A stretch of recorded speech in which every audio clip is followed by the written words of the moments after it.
So eerily quiet. Mm-hmm.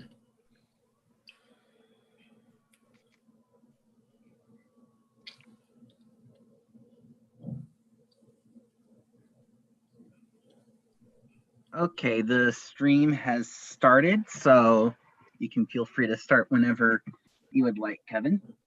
Thank you, Brendan. Welcome everyone to the January 5th meeting of the CB6 newly named Environment and Parks Committee. My name is Kevin O'Keefe and I am the committee chair. This meeting is called to order at 7:02 p.m. Eastern Time. And tonight we are joined by Community Associate Brendan Berth.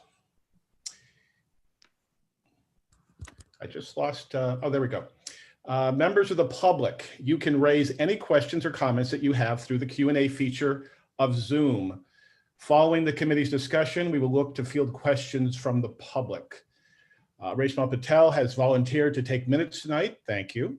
Committee members who haven't signed up yet to take minutes, please take time to fill out the doodle poll for minutes taking this year. Brendan will post a link of that poll in the chat for your convenience. We will now take attendance by roll call. Brendan will conduct that roll call.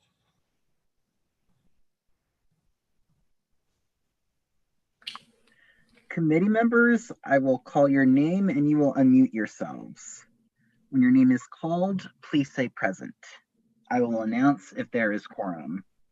Kevin O'Keefe. Present. Jean D'Onofrio. Here. Marty Barrett.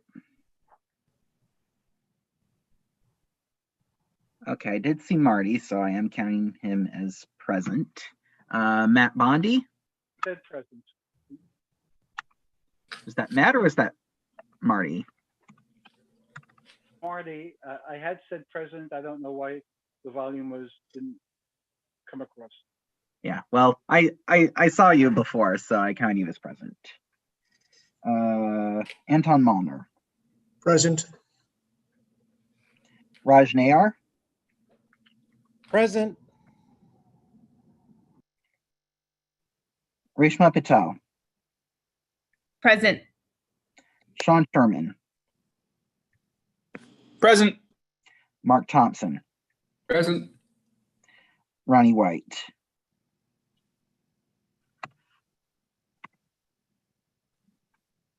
Ronnie White.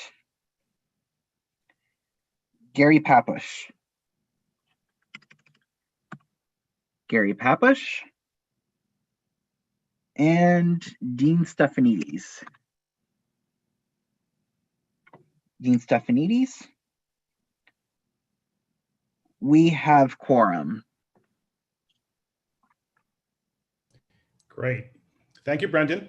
The agenda for tonight's meeting was distributed ahead of time by the board office. I am proposing that the agenda be amended so that the first and second agenda items reverse in order. The amended agenda is now reflected on the screen before you. If there is no objection, we will adopt the agenda as amended. Okay, no objection. Members of the committee, if you object to anything tonight, you may raise your hand through Zoom as a reminder. Okay, the minutes from the December 1st meeting taken by Sean Sherman, thank you, Sean, were distributed ahead of time by the board office. Members of the committee, if you object, you know what to do. Raise your hand through Zoom. Don't see any objections. So the minutes from the December 1st meeting are indeed adopted. They will soon be available on the CB6 website. Now, in order to conduct an efficient meeting, let's observe a few ground rules. 1, no one may speak until granted the floor. 2, committee members, if you have a question about committee business or wish to make a motion, please raise your hand through Zoom. If you click the participants icon, the participants panel should appear and you should find the raise hand function right there. If you still have technical difficulty, you may click the chat icon and relay to us your difficulty. Number 3, the chat function should not be used for committee business or questions about agenda topics. All such remarks should be made on the record by raising your hand through Zoom. Chat should only be used to alert us to any technical difficulties you are having, or to state in writing any information, like an email address, that was already stated aloud on the record during the meeting. Number 4, when a committee member is given the floor to speak, I will identify you and you can unmute yourself so that you can speak. We are required by executive order to create a verbatim transcript of this meeting, so please keep your questions and comments succinct and germane to this discussion tonight. Agenda item number 1 is the discussion of Stuyvesant Town Management's plan to construct a plant on the premises of garage number 1 at 420 East 20th Street. Now, we have granted the Stuyvesant Town Peter Cooper Village Tenants Association and Stuytown Management each 10 minutes to share information about a combined heat and power plant, or CHP plant for short, planned for installation below the garage on 20th Street near First Avenue. Now, a separate Stuytown CHP plant above the garage on Avenue C has been publicly addressed by Stuytown, including at a town hall held by Stuytown. The plan is planned to produce steam, that plant, for 24 buildings. Resulting electricity would allow Con Ed to offset Stuytown electricity costs. I should point out, because I get into this habit, a personal style note. I regularly say Stuyvesant Town when talking about that property only. In other words, not including Peter Cooper Village. I regularly say Stuytown as a way of bundling Stuyvesant Town and Peter Cooper Village. Now, the CH plant we're here to discuss tonight also includes an above ground chimney and a cooling tower. It is being planned so that the steam can be generated for the property's remaining 86 buildings. For this plant so far, Stuytown Management has had 2 town halls, well, virtual town halls, one for all Stuytown tenants and one for those who reside in the 2 buildings adjacent to the garage. Now, committee research indicates that when Stuytown was made aware of a misunderstanding about a required permit for the first plant, Stuytown halted its work plans to make sure it had all the appropriate permits for the plants. Now, the Tenants Association was scheduled to present tonight first, but what may be a welcome development that's come in will switch that order. That development has come in the form of a letter to this committee from Stuyvesant Town and Peter Cooper Village Chief Executive Officer and General Manager Rick Haydick. The letter should be available now. Brendan, do you have it to put on the screen? And if not, Yep. even if it is, I will read that letter. Yep, just give me a moment. I will share sure. that screen. I'll wait. There we go. I will read the letter, which offers a possible working committee on the project, which would include residents. Here's the letter. We wanted to thank Community Board 6 for hosting today's meeting and for reading our statement regarding the combined heat and power CHP facilities being planned for Stuyvesant Town and Peter Cooper Village. First and foremost, we are committed to ensuring that the details of this project are communicated to all relevant stakeholders in a prompt and thorough manner. To that end, just before the holidays, we updated our website at stuytown.com/CHP with the goal of creating a central hub of easily accessible information about the planned facilities. This website also shares information on our past sustainability initiatives, which includes 9,700 solar panels across 22 acres of rooftops and a community-wide building management system to better control energy usage real time. The 2 CHP projects are our next step in our continued efforts to create best-in-class solutions for sustainability and energy efficiency. We take great pride as multiple family housing leaders in the New York City Mayor's Carbon Challenge to reduce greenhouse gas emissions 80% by 2050. Our website also has an email address, chp@beamliving.com, for residents to submit any additional questions. We have also added the ability to sign up for the email notifications to be sent out each time the website is updated. The permitting process will provide additional opportunities for public participation, and we anticipate hosting a working group meeting with our outside consultants, residents, representatives of Community Board 6, and our local elected officials. As we have done over the past 5 years, we are focused on being open, transparent, and communicative as we strive to retain what makes Stuyvesant Town and Peter Cooper Village special, while ensuring our infrastructure is as efficient and sustainable as possible. We thank Community Board 6 for taking the time to read our statement and look forward to continuing productive dialogue on this subject. Happy New Year to all, and may 2021 be easier than 2020 and for our community and the world. That's the end of the letter. That is the full letter. It's actually a memo, I guess. We should probably classify it. Now, the Stuyvesant Town Peter Cooper Village Tenants Association does have 10 minutes to present. I will be strict about keeping within that 10-minute window to keep tonight's meeting flowing. After the presentation, we will have a period for public questions and comment. If the Tenants Association is ready, Brendan will start the clock now.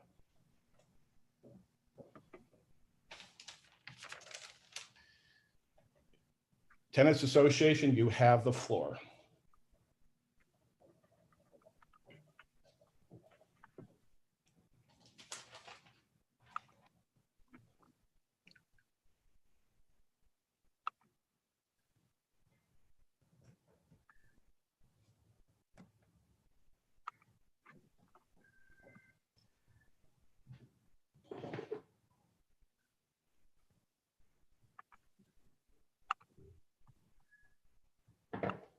Kevin, could you tell Susan she's on mute, and could we restart the clock?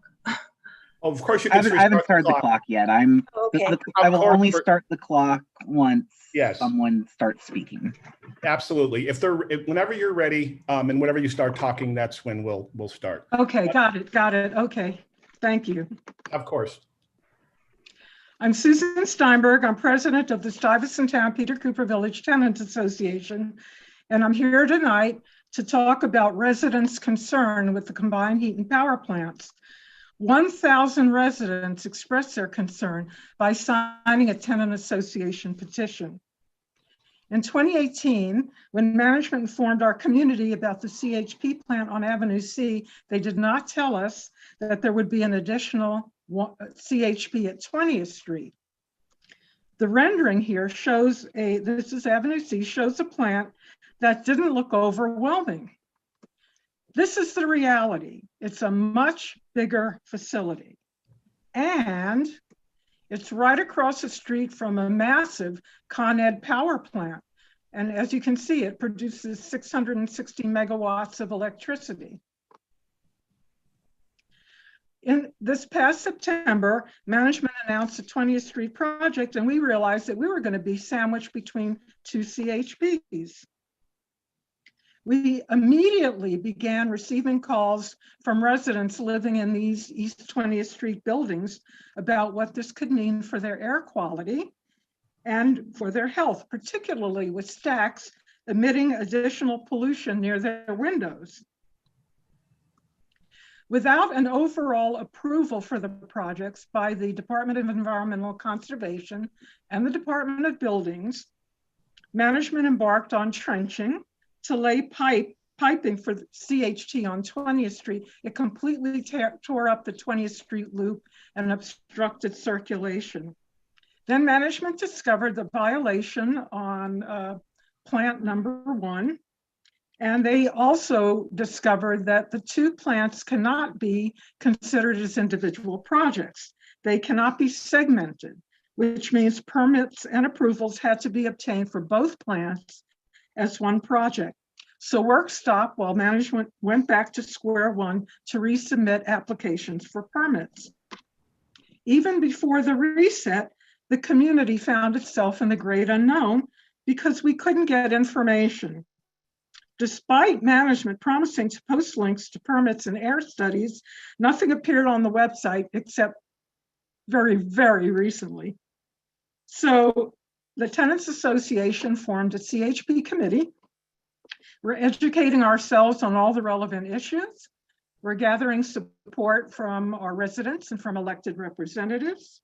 We're speaking to air quality and environmental consultants and experts. We're reaching out to the surrounding communities and relevant environmental organizations. As Con Ed would say, we're on it. At this point, I'd like to turn the presentation over to our Vice President, Ann Greenberg, who will address the very important issue of air quality, as well as potential negative health impacts CHP2 could have. And thank you, Susan. Can I share my screen? Or Susan, do you want to keep clicking the slides? I'll keep clicking the slides. Okay. All right, so CD6 already has some of the worst air in the city. According to the Community Air Survey, we have the second highest level of particulate matter, 2.5. The level in CD3 right next door to us is also high. And I mentioned CD3 because parts of the Lower East Side are within half a mile of both the Avenue C and the 20th Street plants. And I would note that Rick Haydick did not even mention CD3 in his memo to you, and it's a very important point. Susan, would you, next one? This shows the highlighted shows Stuyvesant Town, it shows Lower East Side below. So what is PM 2.5? It is the most harmful urban air pollutant. It's, next slide, Susan. It's small enough to get deep in your lungs and bloodstream. It causes cancer, and it comes from fuel combustion. So it doesn't help that we're right on top of the FDR.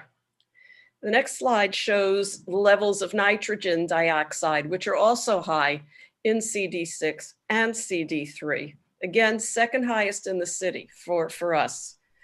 The next slide shows another pollutant, nitric oxide. Nitric oxide, together with NO2, collectively known as NOx. You may have seen this if you've delved into this. This is what sends people to the ER and hospitals with respiratory conditions, especially asthma. So now you can see on the next slide that two of our playgrounds, which I've circled in red, they couldn't be closer to these CHP plants, and there are many other playgrounds within half a mile, including many on our own property. As for the health effects, in CD6, kids 5 to 17 go to the ER due to asthma at 42%, the citywide rate. But in CD3, kids in the same age group, Susan, slide please, they end up in the ER at a rate that's higher than not just the city, but all of Manhattan. So this should be a concern for people south of us. But seniors are also vulnerable. And in both CD6 and CD3, 41% of the population is older than 45. And then we have the question of environmental justice. So as I mentioned, parts of the Lower East Side are within half a mile of both CHP plants. People in this area may be experiencing other environmental risks for respiratory disease. This first map shows the NYCHA housing south of us. The next slide shows the NYCHA housing to the northwest. And these additional plants create additional risk for New Yorkers already under stress. A significant issue for us is whether the CHPs are allowed by zoning regulations. We're zoned for residential use with a commercial overlay. We have various types of retail, but not for a cogeneration plant. Even if a cogeneration plant were permitted, the commercial overlay allows only for accessory use, substantially for the benefit of the owners and occupants. Moreover, CHPs are not customarily found in connection with residential building. Our community is not zoned for cogeneration plants. Now, CHP plants are not accessory because management is selling 100% of the electricity for profit to Con Ed, where it goes to the grid and is available elsewhere. This is a commercial venture for the benefit of the owner. Only the heat generated by the CHP is going to be used on site. Commercial overlay only allows for accessory use. This is a commercial venture. Residents will get no benefit from the electricity that the CHPs produce. So in a blackout, we're not going to have electricity. We're not going to be able to use our elevators. We're not going to be able to use our key cards. And since electricity is required to pump water, we're not going to have either hot water or cold water. And we'll be breathing in more pollution. So emissions pollution are often concentrated in building downwash. Where do pollutants go if a chimney isn't high enough? Various factors can send pollution right down to the ground where people are walking, children are playing, people are sitting, as well as into windows that are open. Building downwash depends on the height of stacks. Typically, to avoid downwash, stacks must be a certain height above the roof line. The 20th Street plant exhaust stacks, unfortunately, will be below good engineering practice. And this actually is what management's consultants concluded, that they will be below the height that the EPA calls good engineering practice. Again, the result, children, seniors, others will be breathing pollutants as they go about their business, sitting, walking, playing, or even just hanging out in their apartments, since our air to intakes windows are below the stacks. We need a holistic approach to major projects such as this. Federal, state, and city government agencies really ought to be coordinating. It makes absolutely no sense for the Department of Buildings to be permitting discrete and individual projects before all the necessary permits have been approved by other agencies. In the meantime, Con Ed is still testing and remediating toxins in our soil left over from the manufactured gas plants of 75 years ago. So we're concerned that trenching is going to end up disturbing and possibly releasing some of these toxins.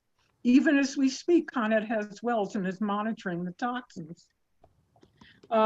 We need a serious policy about unlimited additive fossil fuel burning facilities. And natural gas, I'd like to remind you, is a fossil fuel. So what are the risks? Worse air quality, negative health impacts, commercial incursions on our residential community, being a bad neighbor to nearby communities. Too many questions go unanswered. We need your support. Thank you. Thank you.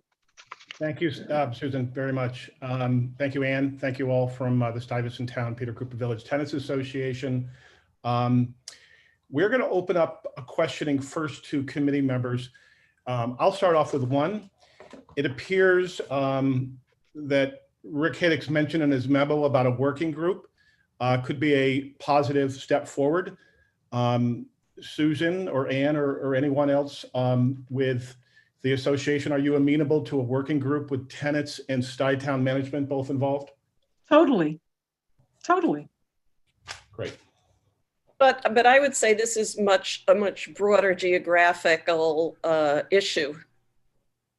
It's not just us, it's anybody within, they're supposed to check within half a mile. They've announced where they're going to test within, different sites within half a mile. So it's not just our community. It is much bigger than us. Right. Rick's memo did make a reference to elected representatives. So I think that would potentially, at least partially, if not fully, check the box of having representatives there from south of 14th Street. And obviously that could be proposed. It's good to hear, Susan. What would be a next step from the Tenants Association to hopefully try to realize Stuytown's mention of a working group? Well, what we would really want to see, you kind of alluded to it, is our elected representatives. We would like to see representatives from agencies such as the DEC, the DOB, the DEP, and as well as potentially like presidents of the NYCHA housing, the tenants associations. We'd like for it to be broad. I think they're also required to reach out to stakeholders, which includes religious organizations. This is And frankly, I'd like to hear from Con Ed. I'd like to hear, Yes. because we have not heard that as a result of this, that they will be reducing production. So we see this as additive to whatever Con Ed is already putting out. And that's a concern. And how clean is Con Ed going to be in the future? On their website, they seem to indicate, you know, they're already using CHP. It's maybe more efficient than what any smaller operation can do. So we're sort of wondering, is this necessary? And then this equipment is only good for 20 years. So in 20 years, we should be reaching what is the current city goal of reducing 80% by, I believe it's by year 2050. So maybe just as their equipment is expiring, other things will have happened. Does this even need to happen at all? Right. Thank you for Yeah. that. I just wanted to point out one thing. Susan, you made a reference to selling for profit. It was my understanding that no money is changing hands. When you say profit, I think it's just, I think it's a credit Con Ed would give to Stuytown, correct? Or am I? Well, it will certainly reduce their electric bill. I guess, you know, I'm not entirely sure. Okay.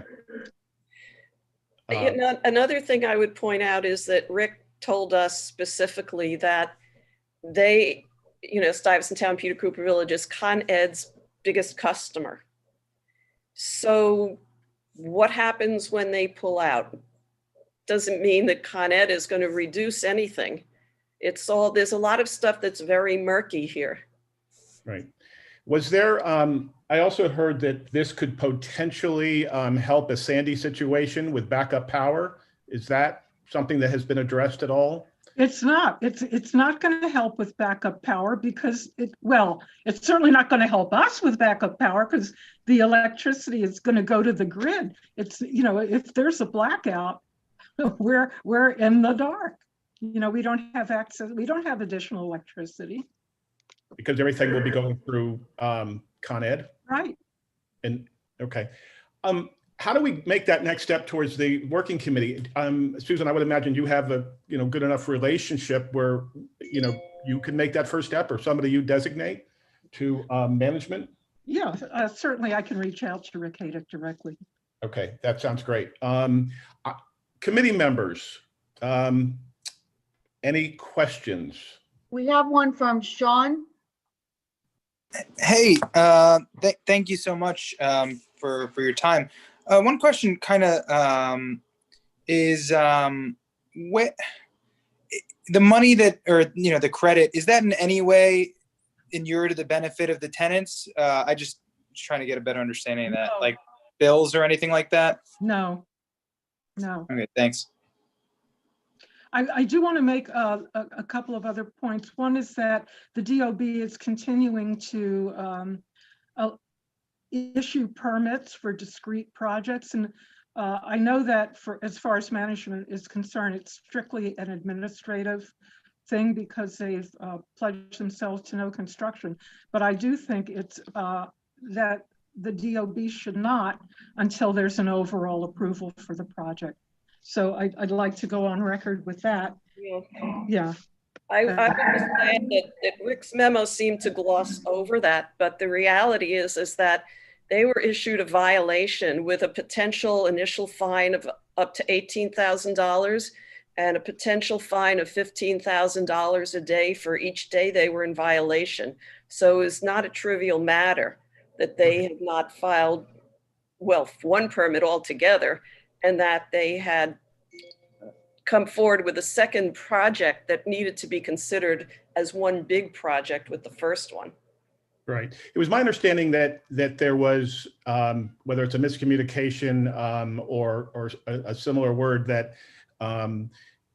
they didn't break ground on anything, but since equipment was moved, I think that's where there was a misunderstanding on when, permits need to be in place. But I think this is something the working committee can certainly hash out and come to a fuller understanding of going forward. Thank you, Sean, for your question. Jeannie D'Onofrio will continue to let me know if there's any other committee. I actually have a question. have you touched base with the hospitals over on 20th? I would think they would have some concerns with the air quality as well, and whether or not they should be part of, your stakeholder group. Thank you. We hadn't thought about it. That's a thought. I appreciate that. I think the stakeholders are supposed to be anybody within half a mile, really. So that would be Bedpan Alley for sure. Yeah. Okay. Thank you, Jeannie. Any other committee member questions? I certainly see some, and I can read for at least the first couple of public questions, but I really do want to make sure, Jeannie, that we've. Yeah, I think I don't see any more hands raised by any members of the committee. Okay. I see the first Sally poses looks like 3 questions. One, who is served by this project? Again, I think we go back. I did want to say I'm going through this website landing page that Stuytown put together. It seems like there's a lot of information in there. Certainly all the permits that are needed from DEP, DOT, DOB are listed there. But who is served by this project? I think it's, the Stuytown community. The question is, how do we define Stuytown community? It is a good idea to dig under. Is it a good idea to dig under Stuytown? Again, that's a great working committee question. I do not have a factual answer to that. It continues. It says, is it a good idea to dig under Stuytown, which is built on a toxic dump? Again, I don't know if we call on Mark Thompson or somebody who certainly understands the area history, having been involved in it from the CB6 level more than I have. I can't comment one way or another on how much of a toxic dump it was. It was pretty toxic, but we Yeah. have maps from the whole Con Ed issue, which arose some years ago, which we hope are accurate as to where this stuff really is. The manufactured gas residue, shall we call it, which, as we say, is still being they're monitoring it. They still monitor it. Okay. And I'm aware that I just wasn't aware of what level. Actually, the picture behind me, as I mentioned earlier, is from 1929, sort of behind my head. Well, actually, you can see it. There's a gas tank. Yeah, that's what Stuytown was before Stuytown. Okay. Question again from Sally.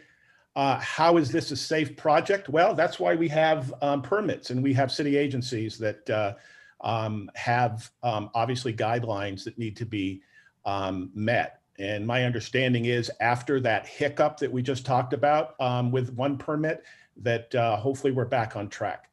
Have there been environmental and air quality impact studies? Yes.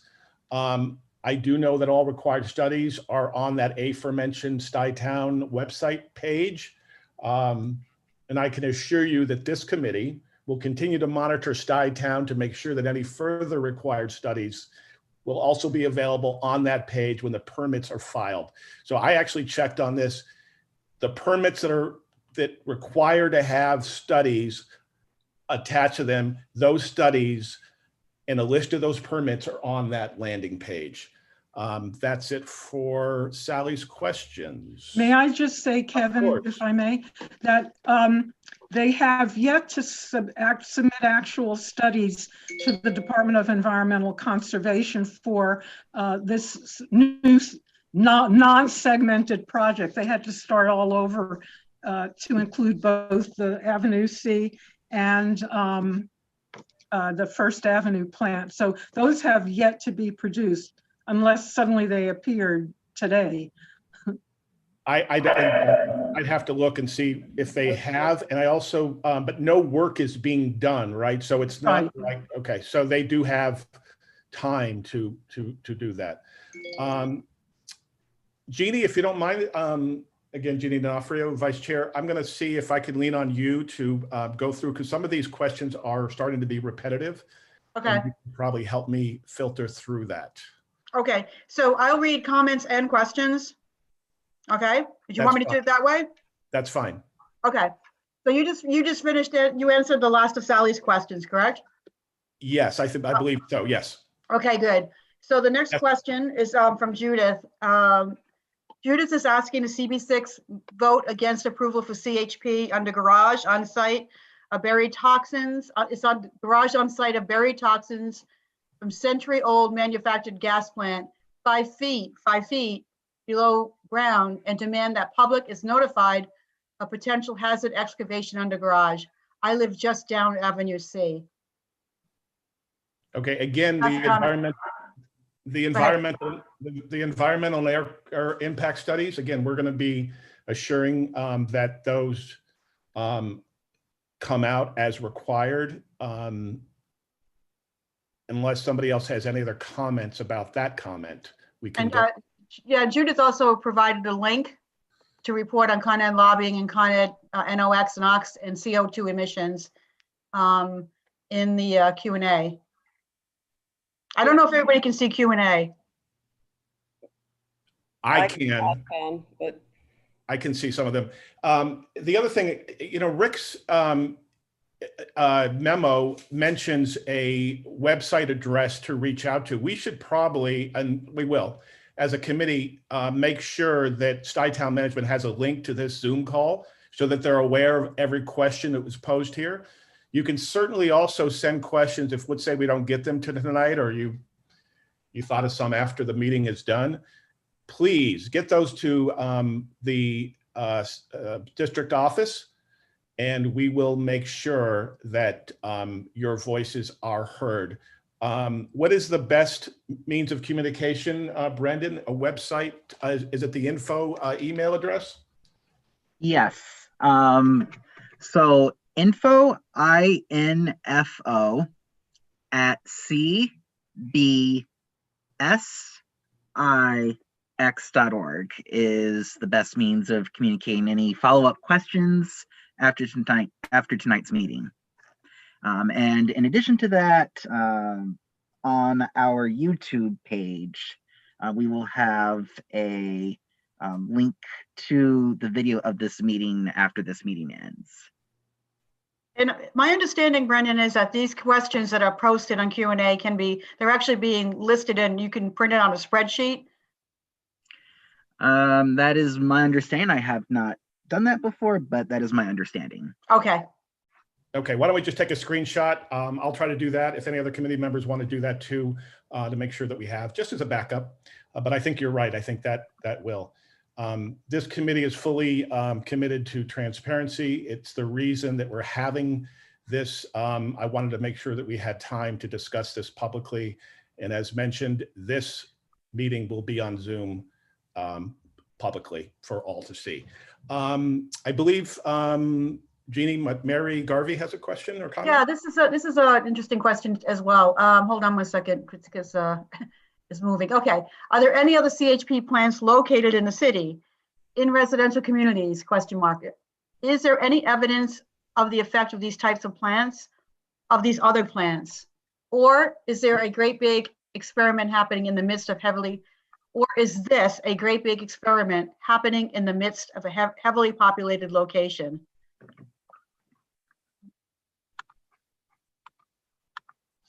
So the question is interesting. How many other plants, whether or not this is an experiment, and if there are in fact other plants, how are they, what kind of studies have been done, and what can we learn from that? It's a great question, and don't know if anybody here has a direct answer, but again, it's something that this committee will definitely look into this week. May I? Of course, Susan, go ahead. Actually, there are other cogeneration plants, but these are typically owned by cooperatives, like Co-op City. They tend to be separated from they're not in close proximity to the residential buildings, and it's everything produced by those plants is used for the benefit of the residents. So heat, hot water, the steam, the electricity, all of it gets used for benefit, but it's still not very common.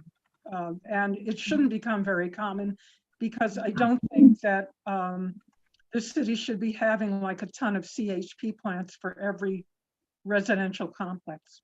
Okay, thank you, Susan. I'm going to take an opportunity here. I just recognize that Steve Fox from the Public Advocate's Office is on board.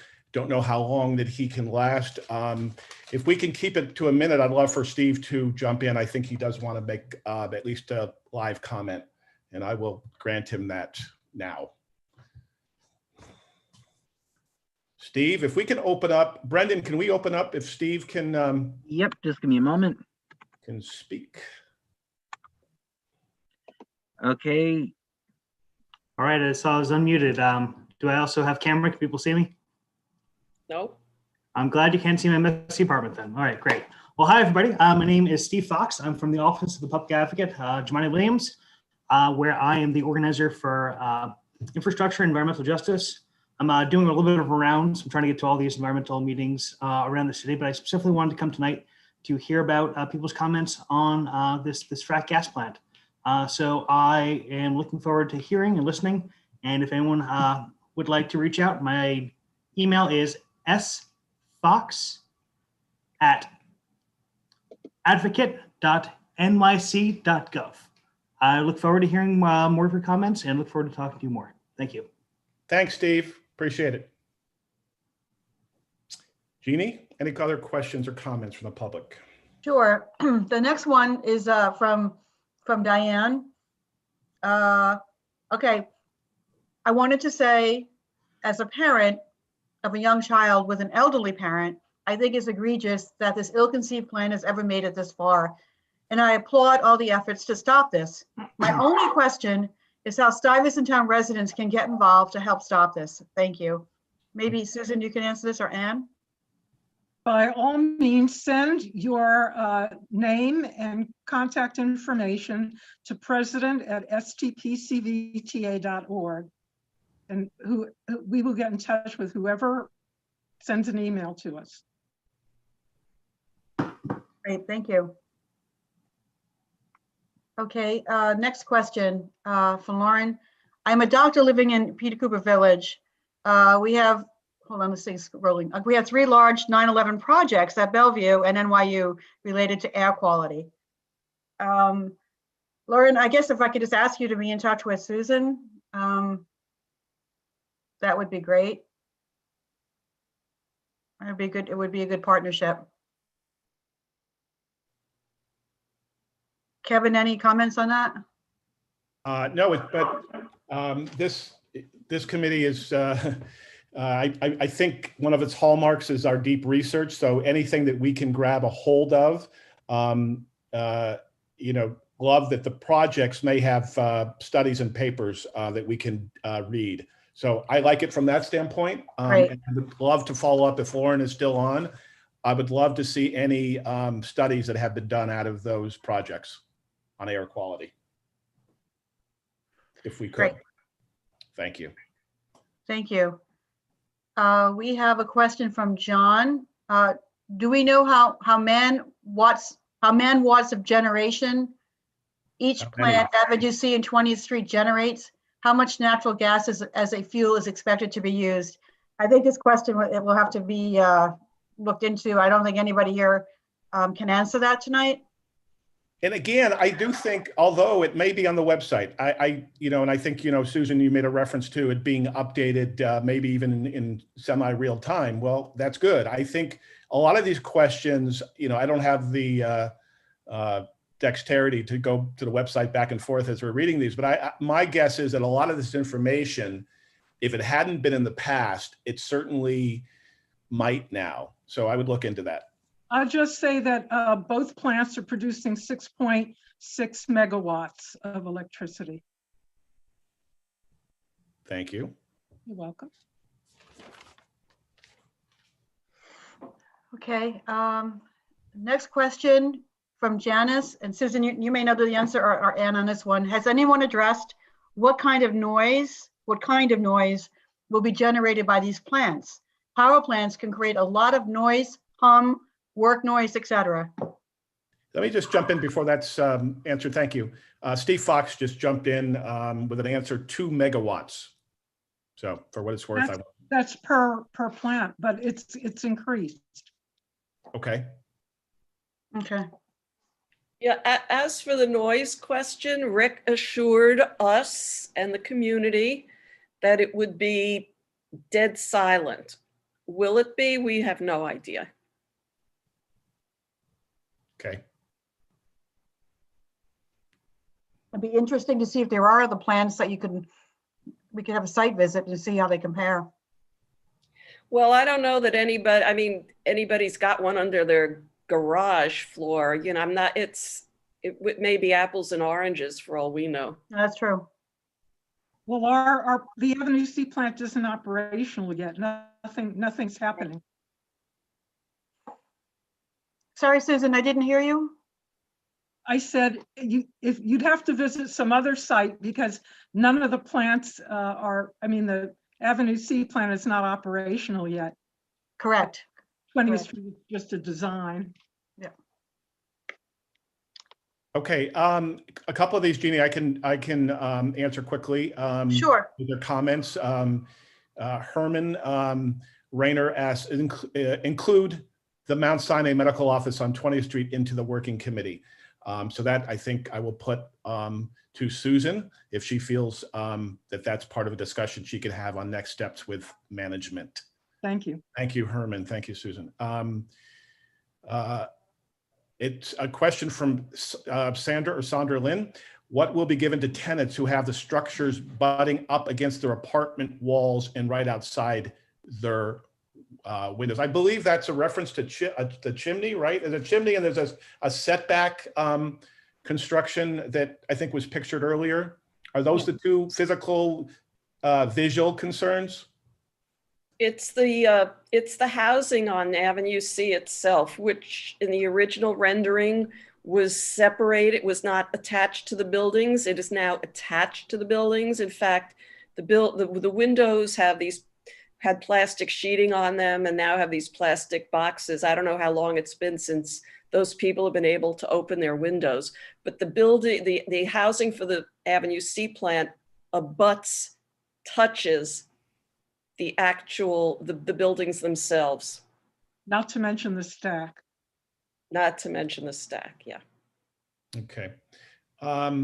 Here's a comment about an earlier comment about other CHP plants. Judith notes Village East Towers 2 CHP plants are on our 3rd floor rooftop.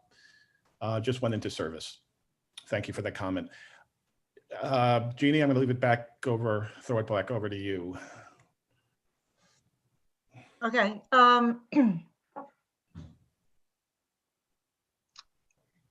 Sandra, I'm not quite sure if you addressed all of this. It was another comment, but about the apartments or the buildings 271 and 245, the manager, the letter ignores the tenants that live in those buildings that will be impacted by the structures. It offers nothing but the loss of daylight. Is that what is this the one you had just read, Kevin? No, but it sounds like it's on the same topic. Exactly. The loss of daylight and destruction of open spaces that have been fundamental to the area since its foundation back in 1947. So, yeah, so it's more about the outside of the buildings, daylight coming in and then the open spaces. And Susan, I think your earlier slide showed something on the open space. Well, yeah, it now shows a CHP plant where there used to be open space. Also, you showed one of the earlier renderings of the plant being much lower than. Would you like me to go back to it? Sure, and then also the one on 20th Street, the one of the buildings with the trees. This was the original rendering for Avenue C. And you see that little, kind of toward the bottom, there's this low-rise structure with what looks like a garden on top. Okay. And you see how it doesn't touch the buildings. And then, now all of a sudden, look what's going on, and there's this big chimney. So if you go back, you see that there was open space there before this that was available for playing on. And this is it now. I believe Jane has a question.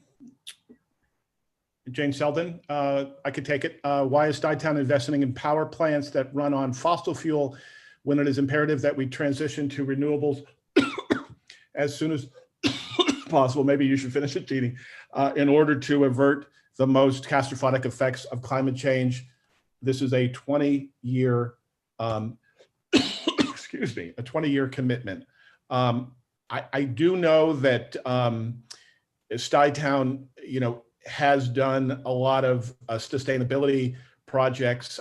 Some were mentioned in Rick Haydick's memo. I'm just looking through the website now because I remember seeing, yes, installation.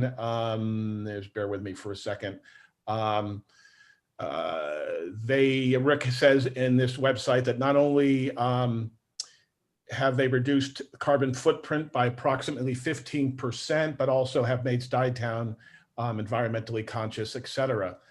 There's a lot of information here about what they're doing on sustainability, and I would urge everyone to please jump on their website and see what they're up to in that effect, including obviously, and I know Susan and others, you know this, as far as solar, reduced GHG emissions, which they say is equivalent to planting over 80,000 tree seedlings that grew for 10 years, or taking 11,972 cars off the road for a year. So I know that they obviously have clearly, are aware of, improvements when it comes to sustainability. So I would just point out that their latest figure for the solar panels is a 6% reduction in electricity. Okay. I mean, it started out as that would take care of 1,000 apartments. Now they're talking about 6%. So that number has gone down. Okay. Thank you for that. Jeannie, I think a lot of these questions I'm going through now look like they are redundant to what has already. I want to make sure that we're clear on that. Yeah. Before we jump off, but I just, wanted to, I know we have other items on the agenda tonight, and didn't want to repeat the same questions because it seems like some may be answered on the website, some may be through a working committee. So Jeannie, if you could help me sort through these, I'm doing that. Yeah, I also see that Julie has a hand raised, and so I don't see the question in the Q&A. Yeah, I just want everybody to know that your questions are being recorded and they'll be shared and answered accordingly. But if we can't get them to them tonight, some are overlapping. So it's not that we're not ignoring any questions, but we probably don't have answers to most of these questions. But we do want to make sure that you will have answers to all your questions. Yeah, one says that remarks were cut off. So, this, my antenna went up on this one comment. So I definitely want to address it. Sandra Lynn says our remarks were cut off. If that's a reference to, only giving 10 minutes, we need to do that for efficiency's sake.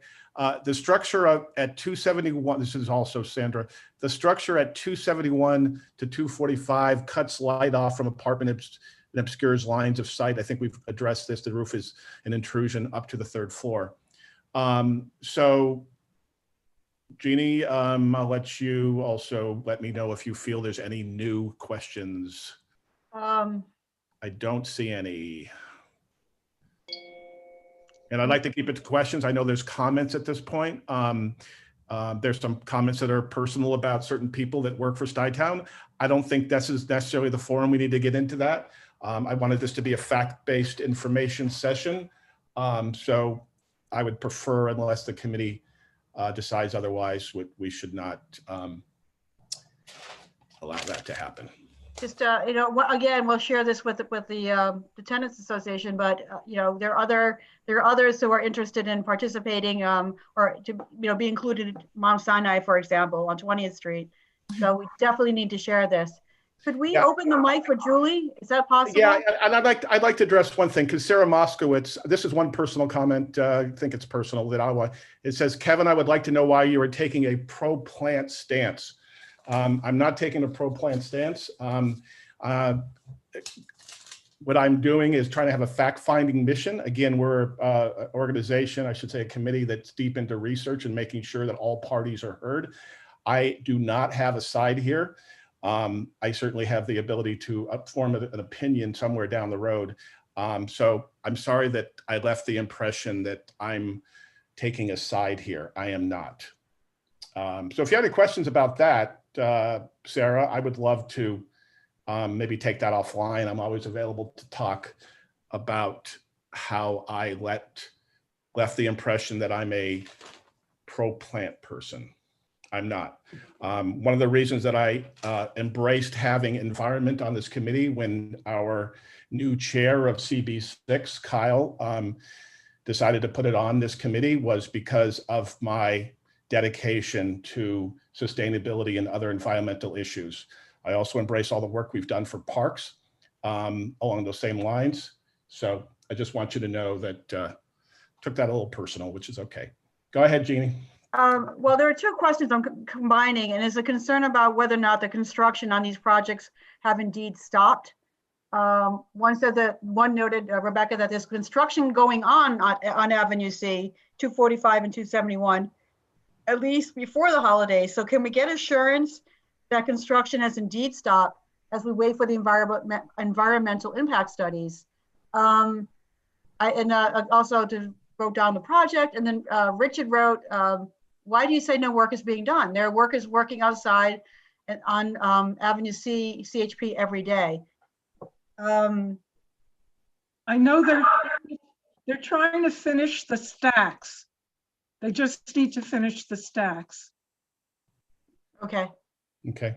There was another comment about me on here about why I'm taking the defensive stance. Look, I want this working committee to work. It's not my place to, I want it to work. I think I'm all for trying to get along, everyone. So I hope that goes forward, and I hope that all of everybody's concerns are met through those conversations or other conversations. I also will say, if you have, this is actually something I should have mentioned up front, please talk to the city agencies that can make environmental limitations tougher on places like Stuytown Management. Please, make those rallies happen, make those, dedicate also time to that as well. Because I think, Susan, that your association would like to see some tougher standards. Please try to do the best, and I will be supportive of any reach out to city agencies. Thank you. You're welcome. So anyway, go ahead, Jeannie, unless you think that we can move on. Well, we have two raised hands. Julie's had her hand up a bit. Sure, let Julie go. Sorry. And then also Kyle, and also our chair, Kyle. Julie can go if that's okay with Kyle. And sorry to bigfoot you there, Kyle. And then I would love to bring Kyle on. Julie, you're up. Yes, I just want to clarify for the group that no air modeling or environmental studies have been completed yet, and none have been shared. The protocols by which they describe the methodology that they will do the studies the protocols themselves have not even been approved by the State Department of Environmental Conservation yet. And that is our concern, because as everyone can see, one of the plants on Avenue C is complete. There's a chimney, there's a big stack, and it's done. So that was done all without protocols approved by DEC and without air modeling studies approved by DEC.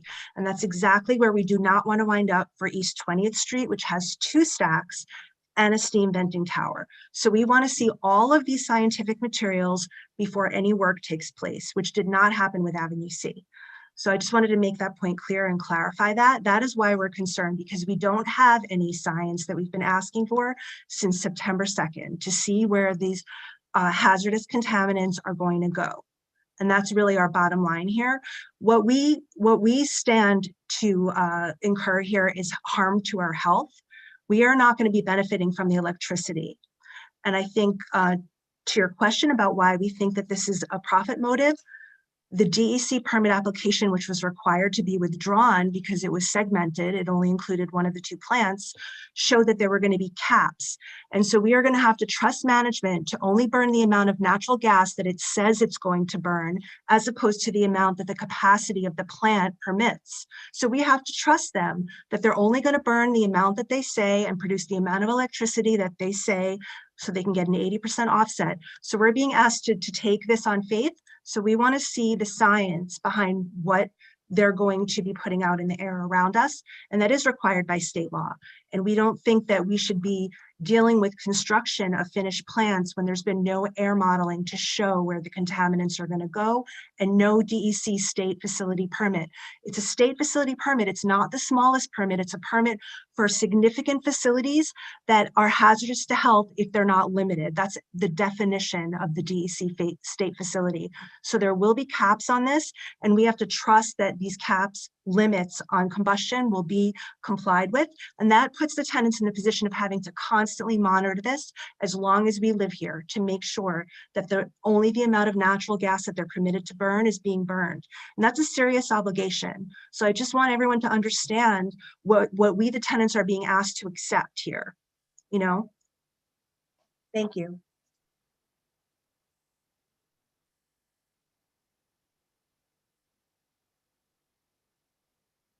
Kevin, you're muted. Thank you, Jeannie. I just wanted to say thank you, Julie. Not only appreciate those important questions, but your passion. And I just wanted to throw out there, because there's a couple more comments about me personally. I do live in Peter Cooper Village, for what it's worth. I raised 3 children here, ages 3, 10, and 10. Yes, twins. They use Stuyvesant town all the time. We are dedicated to finding out all we can to make sure that we're safe health-wise. So that's enough on that subject. Kyle, you have the floor. Thank you very much. Kevin, I want to thank you and your committee for running a very well-run meeting. I want to thank the residents of Stuytown, Peter Cooper Village, for attending as well and bringing these very serious concerns to the forefront as well. I just want to provide some context to the conversation because, as Kevin mentioned, there's a lot of comments regarding the role of the community board and the committee, and particularly Kevin. I'm not sure why we're going into all of his personal details of where he's living and growing up. But this is not a plan that the community board or the committee has created ourselves. We are not the creators of the power plant. We're not the beneficiaries of this in any way.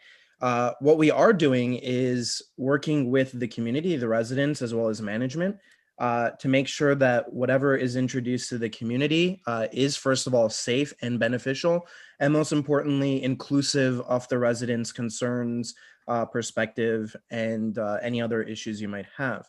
I think quite often when we have conversations like this, there is this sort of misdirection in terms of where we're directing our passions and our questions and our concerns.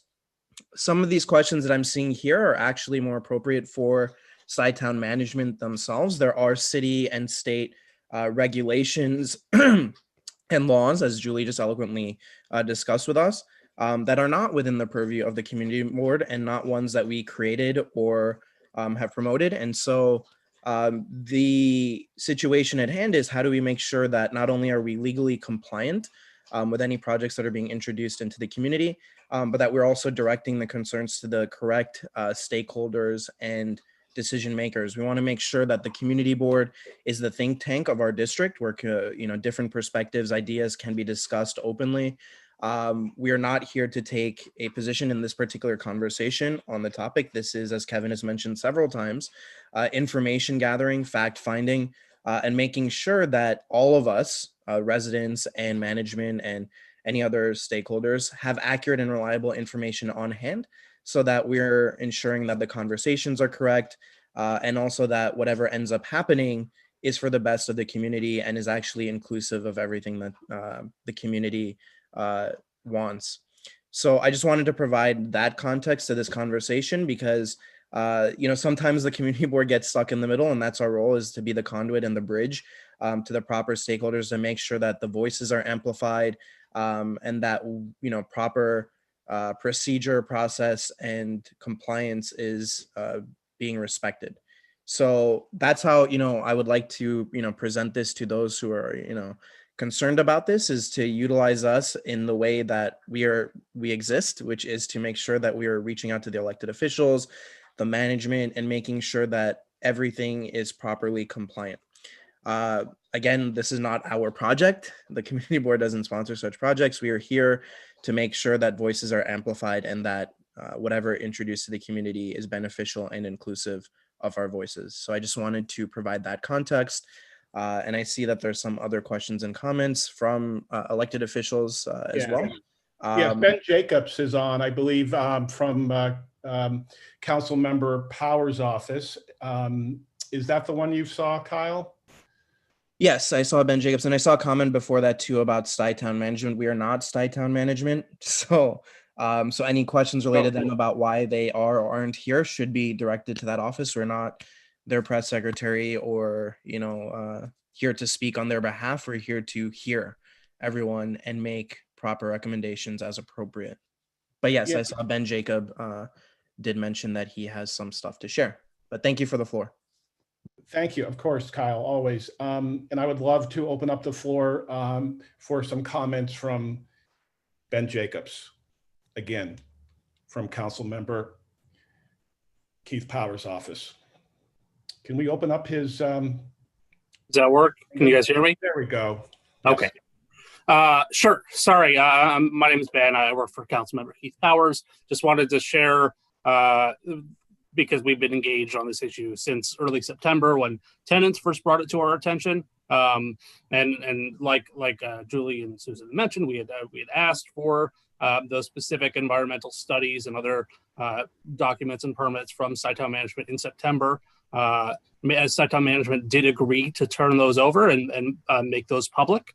That was in September. It didn't happen immediately in October. So in October, Councilmember Powers, along with his colleagues on the state level, Senator Hoylman and Assemblyman Epstein, sent a letter to Stuyvesant Town Management asking for a delay or stoppage to the project until those documents were made public like they had agreed to. They did stop construction after that. We're still waiting on the documents. I'm pretty confident that we're going to get those documents, but we're going to stay engaged on this. We've been working very closely with the Tenants Association, as Susan can attest to. I'm sure we've spoken about this many, many times at this point, and we're going to stay engaged with management and all the different regulatory agencies. So hopefully we'll have more to share on that going forward. But I just wanted to throw that out there because the question of the environmental impact study was raised. Thank you. So important, and we support that. And did you have an opportunity to see at the top? I don't know when you jumped on the memo that Rick Haydick sent about a possible working committee. Yes, I've been on the call the whole time. I was just as an attendee. But if you could either email me that memo or if you're going to post it on the CV6 website. I heard you read it out loud and saw it on the screen, but I would love to just be able to send it to Councilman Powers if you have a copy. And your response to a potential working group? Sure. No, it sounds great. I mean, this is what we've been asking for since September, trying to get more involvement with the tenants of the TA and get more community involvement here. And I wanted to really thank CB6 for holding this meeting tonight and creating a forum for this. It's important. It's very important to our future and our future of our children. So thank you, Ben.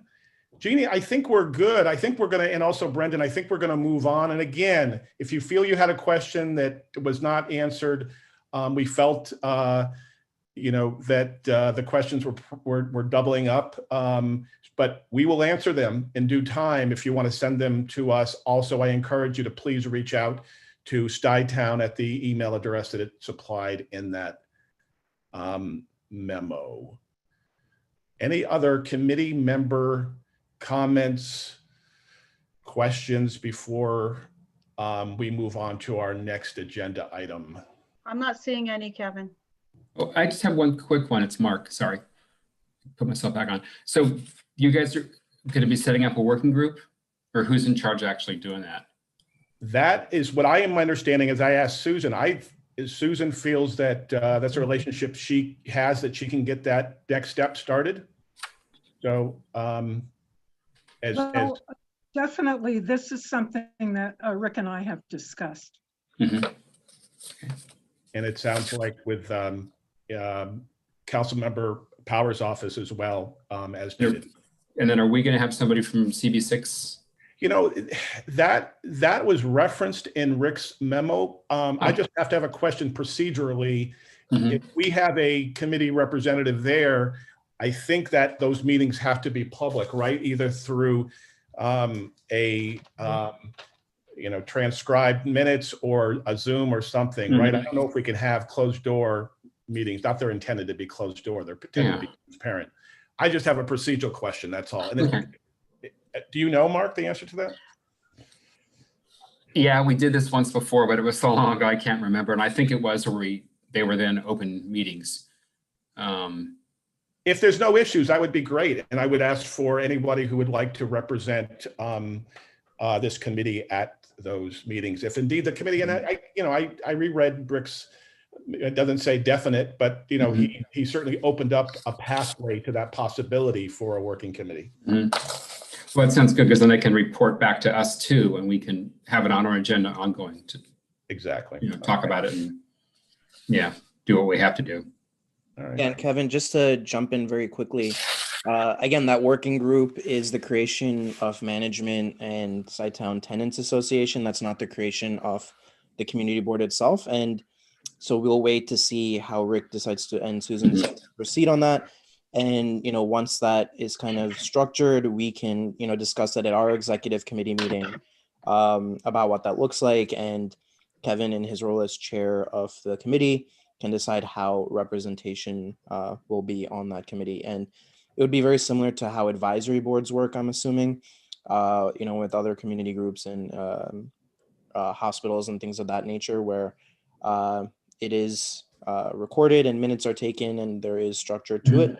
How Stuyvesant Town decides to proceed on that, because it is their meeting and not the community boards, we'll be able to follow up on that. But yeah, thank you for due process, Kevin, and diligence. Yeah, and thank you for that and for cleaning up my attempt at the English language. So we will move on. Sorry, there's one more. Fran has raised her hand and has actually put a note saying she would like to say something. Oh, okay. You did mention that before. Sorry for forgetting. Go ahead. So this is a while back, but I heard Kyle say something about this being good for the community. And so this project isn't good for the community. This project is good for management of Stuytown. It's pretty simple. This is additive pollution. And Rick Heidick had once said to me, he'll meet all standards, but basically said, there will be more pollution. Okay, so to me, it's just simple math. We will have more pollution. And so great to form a committee. That's terrific.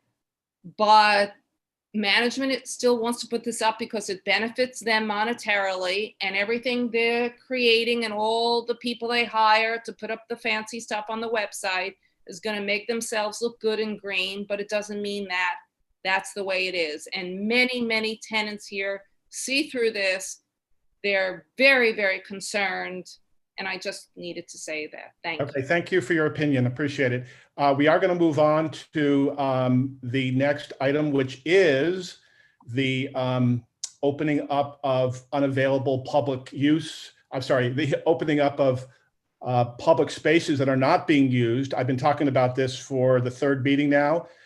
We are actually going to have probably the first representative from one of those places that is truly public, that is not being used. I'd like to see more green space in this district.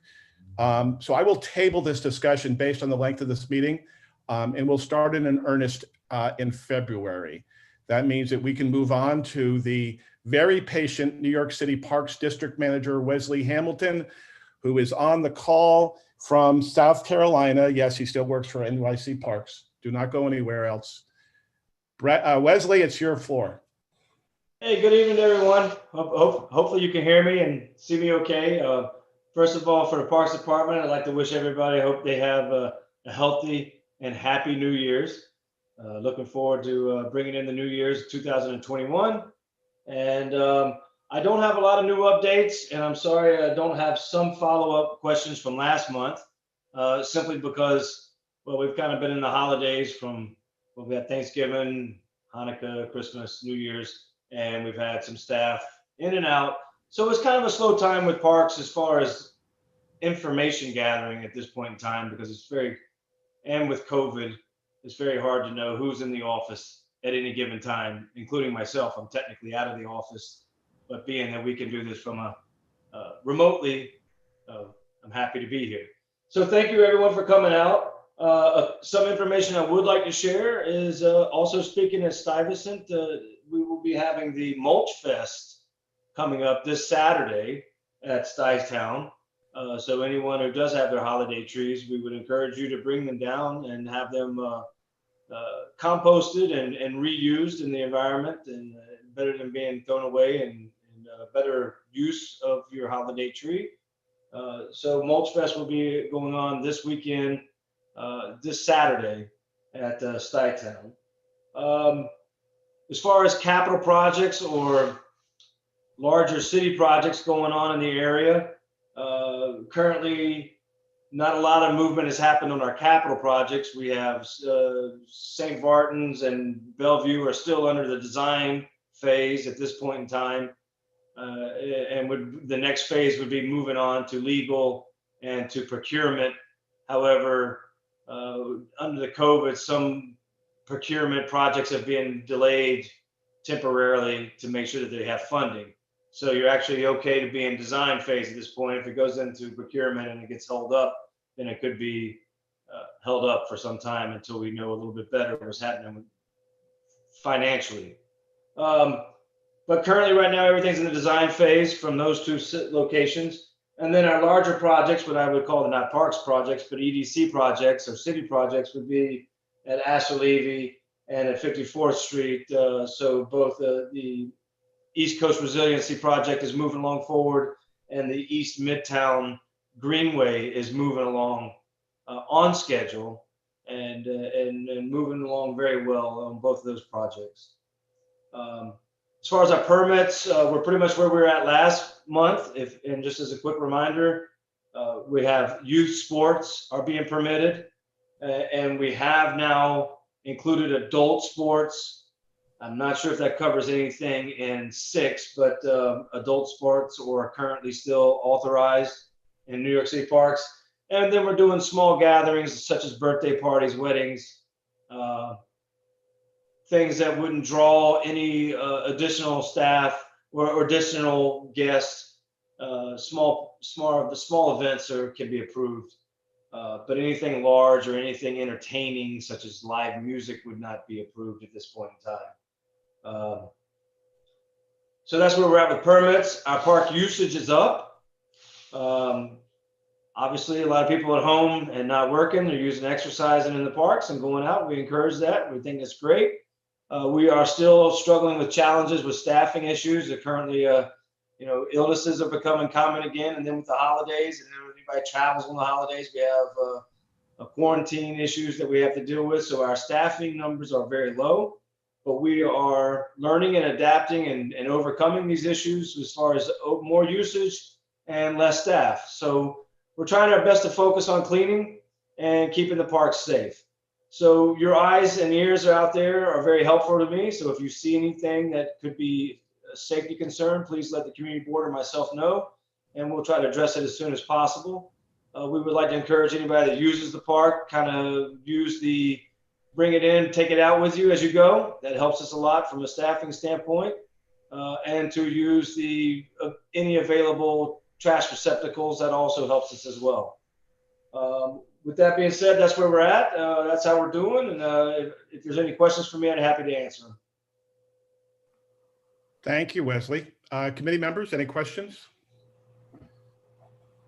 There are no questions raised by the committee, but there is one in the Q&A by a member, an attendee. Okay, thank you for that. Hawkeye D'Onofrio. I have everything open. I have every panel, I'm trying to keep up with all the chats, the Q&A. How many computers? Hopefully still one computer, or are you one of those that has two computers in front of you? No, you still have one? This is to Wesley. Do you want me to read it?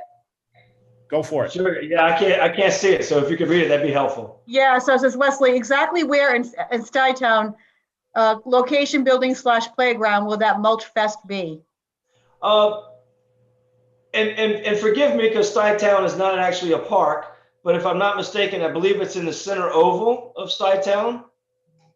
Does that sound right? We have a lot of Stuytown tenants there, and I believe that is where it would be held, at the center oval. Okay, that's the oval. Yep. Okay. Hey, Jeannie, since you're such a expert at this, can you just make sure you're checking chat too? I don't know if there was, I know we're a little bit slow on giving Councilmember Powers' office with Ben Jacobs the floor. So I just want to see if there's any other electeds or anyone else that you see there that would like to speak. Oh, I do see another question about parks. I'm sorry. Is crime up in parks? I'm sorry, say it again. What's that? Sorry, is crime up in the parks? Crime, mostly with Parks Department, our Parks Enforcement Patrol deals with, I would say, mostly quality of life issues. I would say there is a slight uptick in crime, but most of the serious crime would be handled by PD, New York Police Department, who also handles any crime issues in the park. So any serious crime would definitely go through PD. And I would, generally say that it is on a slight uptick throughout, but nothing major, nothing noteworthy, especially in 6. So 6 is doing pretty well as far as crime goes. So that's good news there. I know in some of our other districts, we've had some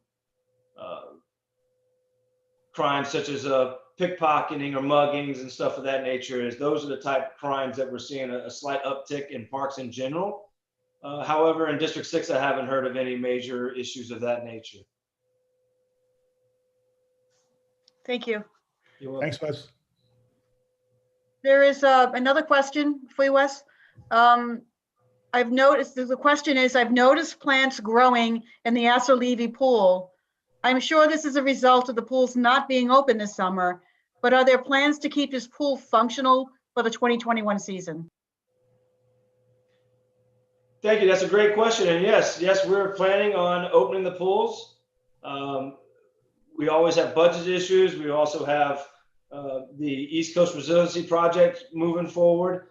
But the plan, and as far as I know, we're on track for that plan, is to have the Astor Levy pool open this summer. Again, budget is out of beyond Parks control, but if it's up to Parks, we will definitely have the pool open. And we've been working with the contractors with the East Coast Resiliency to make sure that any of their project does not interfere with the opening of the pool project or the pool opening. So that is the plan as it is of now. Again, that's fluid and it could change from budget reasons or anything of that nature, but our plan is to have the pools ready and open for this summer in 2021. Thank you, Wesley. Jeannie, how are we doing on?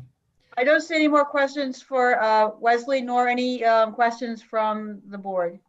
Well, great. Thank you, everyone. And thank you for coming out tonight on the Zoom meeting. Thanks, Wes. Travel safely. Safe travels.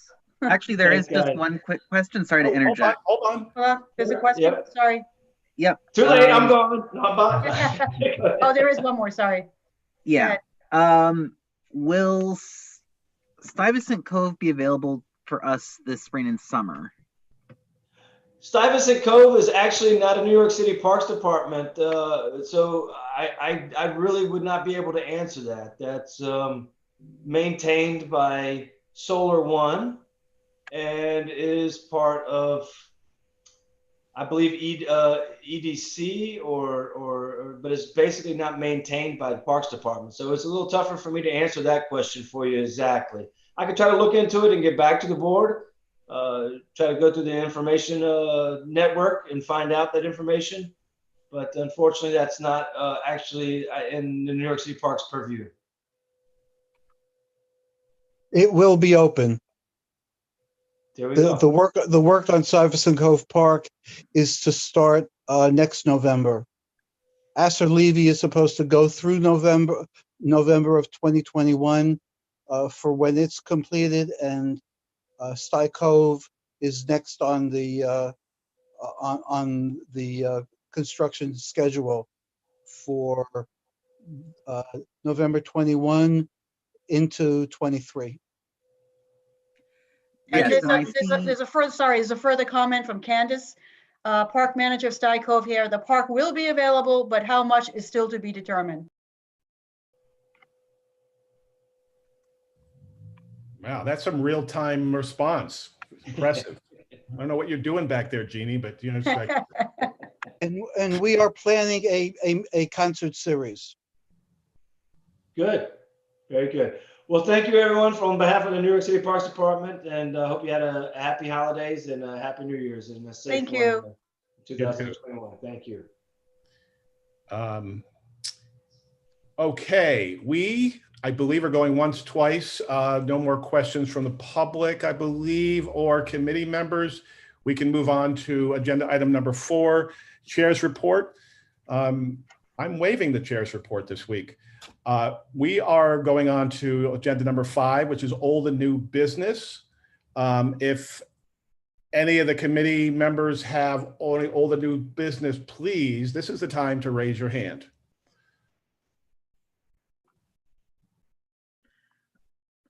I see that Joshua Stanton has raised. Yes, now that is for that. I had asked for committee members, so I will move on now to public. So I just want to make sure, see if there's any committee members.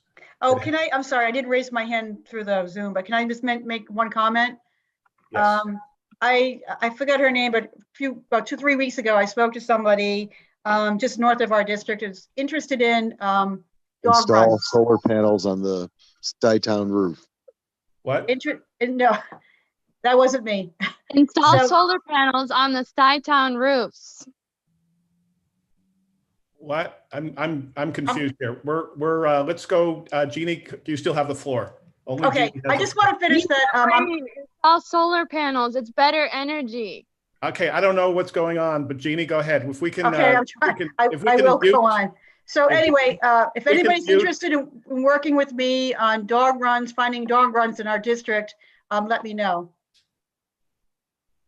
Oh, is that the one that had reached out earlier that we talked about in Murray Hill, or is this?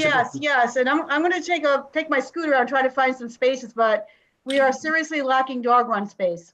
Yes, thank you for following up on that. Yep. That's awesome. Yeah, hey, she had reached out to me at some point as well. She's very passionate about that, as she should be. Okay, we are moving on. I see Marty Kevin, raised his hand. Mark has a question. Sorry, yeah, just a quick thought. You might want to reach out to the Stuyvesant Park Dog Run people because they're super active, and as Marty Barrett knows, they've been there for a long time and would be a good resource. Just reach out to them. Phyllis Mangles might help. Yeah, if not, reach out to me and I'll figure out who the right person is. But they're really good. Thanks so much, Mark. Yep. Hey, Mark, I know that there was something, some ideas floated about under the FDR in the 20s, 30s underneath as potential dog run. Is that something that ever went anywhere? So I'll look at Marty Barrett's face, which is probably going to be like, no. The issue is, it's DOT, state DOT is part of the ownership there. So we'd have to get a bunch of people together. There's some parking that's there that is kind of questionable. I won't go there. But we could do that by reaching out to state DOT. So maybe the office can do that. And if not, I can help. But that is a possibility. It would need to be cleaned up because it's icky. It's just blacktop. But, if the parking isn't needed, why not? We could try it as a trial thing, but it's going to involve multi-agencies. Yeah, of course. But hey, there's always a hitch. Never stopped us before to go. Exactly. Why not? Yeah. Hey, we'll take it on. We'll take on anything. Yeah. Thank you. Okay. So we Marty has a question. His hand is raised. Oh, boy. Is it about? Not a underneath the question, a FDR? point of information. In Oh, the good. 90s, our committee passed a resolution that indicated where trees are planted, since trees are beautiful, they're not in the pits, they're in beds. And all our resolutions from then on, and whenever any organization comes to us and an indication is that, do this to the tree pit or that, we correct them and say in Ward 6, and that spread around the city, that it's tree beds. Yeah, and I'm sitting in front of a tulip bed, a tulip tree Beautiful. bed. Absolutely beautiful. Wonderful. I thought that was virtual. No, I'm actually here in the dog pee. I know. Okay, that ends, I believe, Jeannie, the committee, any committee comment, I should say old or new business. And yes, we will now open it up. Brendan had made a reference to Rabbi Joshua Stanton from East End Temple. I do know that he would like to talk about an issue that is important to him. And I can give you Rabbi Stanton up to 5 minutes if you can keep it, please, within those 5. I'll try to do 3. Okay. I will give you the floor starting now. First of all, good evening, everyone, and thank you for this time. I'm actually here also on behalf of the Reverend Dr. Jackie Lewis, who understandably is incredibly busy right now. She and I are working on a project related to history, public history, and how we engage with it. And it pertains to Peter Stuyvesant himself and his legacy.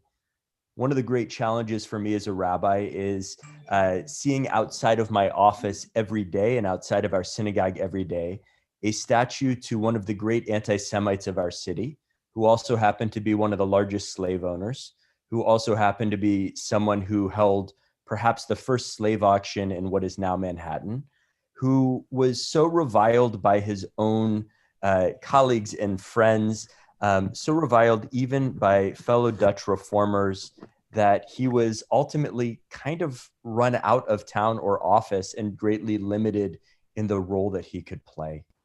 I think that obviously the Dutch community has done remarkable things for our area, our city.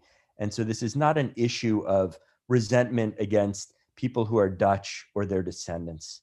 This is an issue of the way in which we publicly, with a statue and in many other ways, celebrate somebody who is uniquely racist, anti-Semitic, anti-Lutheran, anti-Catholic, anti-Quaker, and the list goes on. And I wanted to bring this up because, again, there is a big statue, not to mention a bunch of naming things, but starting with the statue that I think merit further consideration by our community and by the wider community. I would love to see that statue in the New York Historical Society, which was actually co-founded by some of Peter Stuyvesant's descendants. And I wanted to bring this up because it is a matter directly relevant to this group. And I just wanted to open it for conversation with the hope of continuing this conversation and ultimately perhaps even making resolutions affirming the fact that we do not celebrate anti-Semitism, racism, and bigotry. And we certainly shouldn't do so in our local parks. Thank you very much. Thank you very much. I appreciate that. And, as I mentioned earlier, I want a hallmark of this committee to be deep research, with reputable sources before any, public steps. May I respond to the comment, I think from Ann Greenberg? So there was a recommendation that I do further research and, politely sidestepping the tenor of the comment itself, which I do hope we can all do better on as fellow community members. But in this case, it does appear based on my fairly significant research into the subject, and I did so for an op-ed in the New York Daily as well as other things, that he in fact probably was the largest slave owner at the time in New Amsterdam, and certainly was someone who greatly expanded slave owning and ownership on the basis of commercial enterprise, as he would have framed it at the time. And the idea of putting up a plaque to correct the historical nature of his work. Someone actually recommended that to me earlier, and they said, you know, in Germany, they put up plaques, and I said they also don't have statues celebrating Himmler. And so forthrightly, this is somebody who does not merit our veneration and celebration. And really, we should not engage in erasure of history. That doesn't help us. But I do think it's a matter of coming to terms with it and finding a way other than celebration to acknowledge that he was the colonial governor and that that is just a fact of our history that we need to acknowledge. Thank you, and thank you. And I would like to point out that the mayor's office did do a citywide review of statutes, so I know that's something that some auditing has already gone on. What I was going to say before Ann's question was that this committee is dedicated to, again, deep research, and we've had this discussion in these committee meetings more than once. We do know, for example, that there are two names on the Stuyvesant statue, one belonging to the sculptor Gertrude Vanderbilt Whitney. And there has been some concern that there could be an issue with defacement of work done by a sculptor who holds a pretty unique place among female artists. Gertrude Vanderbilt Whitney started the Whitney Museum of Art when the Met turned her down because she offered to donate some 500 works of American artists, many of them women. So she did the statue without a fee. And it was Robert Moses who asked Peter Stuyvesant's descendant Augustus Van Horn Stuyvesant to unveil the statue in 1941. Of course, Moses had public grounds named for him in CB6. So any discussion could impact development about that park's name. There's also a district park named for Astor Levy. And now personally, I've been somebody who's long praised Astor Levy's achievements and his connection to the city, but there has been concerns raised about ramifications because twice over the past 2 years, board resolutions about attaching a name to something have been rescinded. It was brought to our attention that Leo Hershkovitz, who wrote American Jewish History, a Johns Hopkins University Press book, wrote of Levy and his wife, quote, "The couple had the services of at least one Negro boy." Hershkovitz discovered the home inventory compiled by Levy, in which Levy listed, actually he placed the monetary value of the slave at 20 pounds. The boy was listed between sundry pieces of gold worth 13.1 pounds and one belt and one hat worth 0.15 pounds. So, you know, and we have many more examples of this, of course, and I just wanted to say that if I can make a recommendation is to continue to do research because there clearly could be ramifications, not just for the Stuyvesant statue, but for the names of other parks in the district. And it's probably also been pointed out, I think it was in this committee, yes, that New York was named for the Duke of York, who later became King James II of England. And he started Britain's slave empire known as the Royal African Company. The company brought tens of thousands of slaves to Caribbean American colonies in the late 1600s. So, you know, do we go there and consider renaming New York or possibly even America, which was named for Italian explorer Amerigo Vespucci, who was a noted slave owner? I'm throwing that out not to take a side, but to let you know that there are facts that have been shared with us on both sides. I hope that it is taken into consideration the direct impact on communities that feel affronted by the historical figures at stake. Right. And this was brought to my attention, I should say the committee's attention through an organization called the Gramercy Stuyvesant Independent Democrats, who passed a resolution supporting what you are proposing. And of course, they have Stuyvesant in their name. So it's just, it's a deeper issue than, of course, I think, clean. I'd like to see if the committee has any comments or questions on this. I just wanted to state We have a community board historian. Lou Sapersky had been named the historian for Community Board 6. He may be a good resource in regards to some of the issues that have been brought up. Yeah. And I do want to continue to discuss it. Sorry, Mark. I just wanted to say that I definitely want to continue this discussion. I just feel like there's a lot of other, potential ramification, especially again, a track record of the community board having to rescind resolutions passed about name changes. Sorry, Mark, you have the floor. Oh, I was going to say, just don't forget, he wasn't Dutch, he was Swedish. As a Dutchman and a Knickerbocker and a Huguenot here, whose family owned a chunk of land in the East Village, he wasn't one of us. So okay, it's worth that's noting. part of the reason he was chased out. But yeah. Any other public comments, and I know we already talked about, not about Stuyvesant Square and not about the Stuytown plant, but any other issues the public cares to raise. Kyle has his hand raised.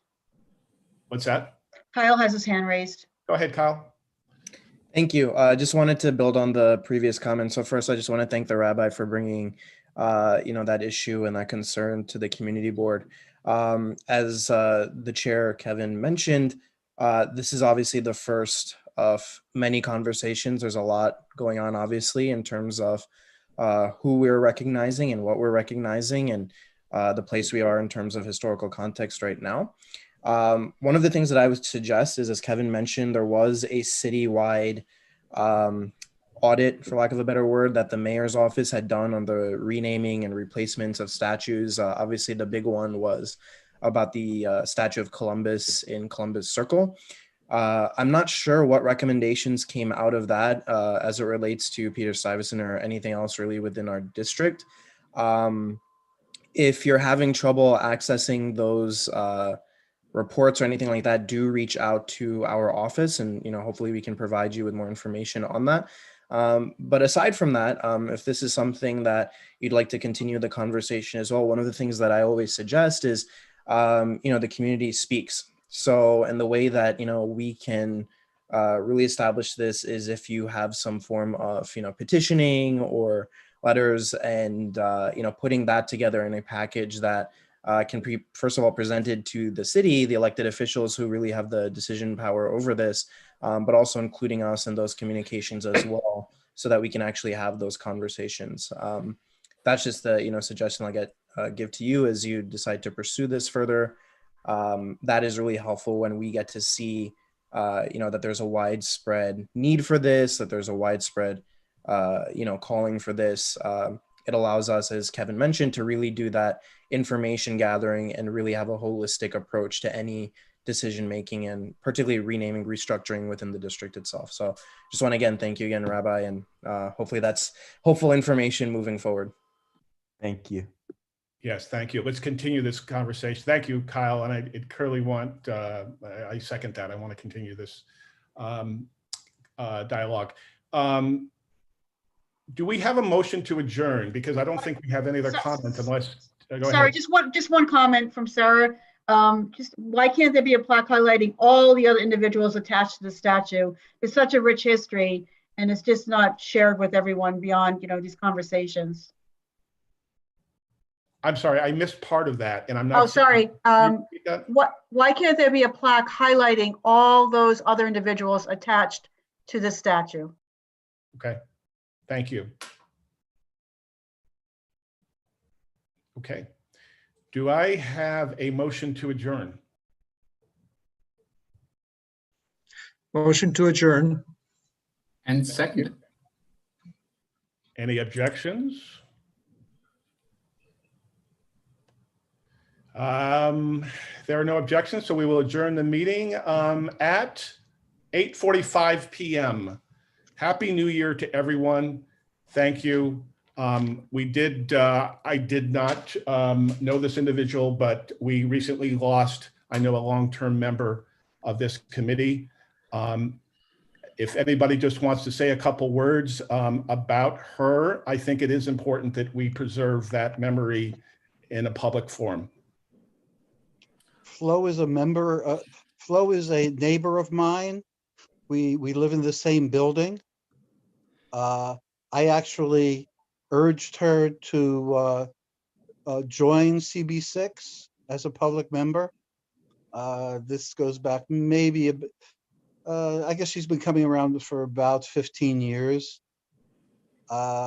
She's been very active in the Sutton Conservatory, the new parks that are along the East River between 54th Street and 60th Street. She's quite a lady. She was well into her 80s and very active, has shown a great deal of a civil spirit. She has been a member of the Sutton Area Community, SAC, forever. Really wonderful and caring. She will be missed. And I agree, Marty. If I could just, take a few minutes to remember Flo. I always enjoy seeing her in the neighborhood, and I would shout out to her and say, "Flo!" And Flo had this beautiful giant poodle that she was always with. And I have to be honest with you, the last time I saw her was on the ramp leading up to the Sutton Place Park on 56th Street. And she was searching for a place to put the Little Free Library, which is there right now. And, I think it would be really nice if maybe we can commemorate her somehow, because that library is there. My children love it, packed with books. And they actually found a really beautiful place for it. So Flo really did a lot. It was always great to see her in the neighborhood, and I'll miss her too. Thank you, Marty and Matt. And I think we should discuss, at a future date. Mark, you knew Flo? Very well. Yeah, she was, like you guys said, she was beautiful and wonderful. Yeah. Thank you. Big loss. Let's all remember Flo and what she did for this community. We are now officially adjourned at 8:48 p.m. Good night, all.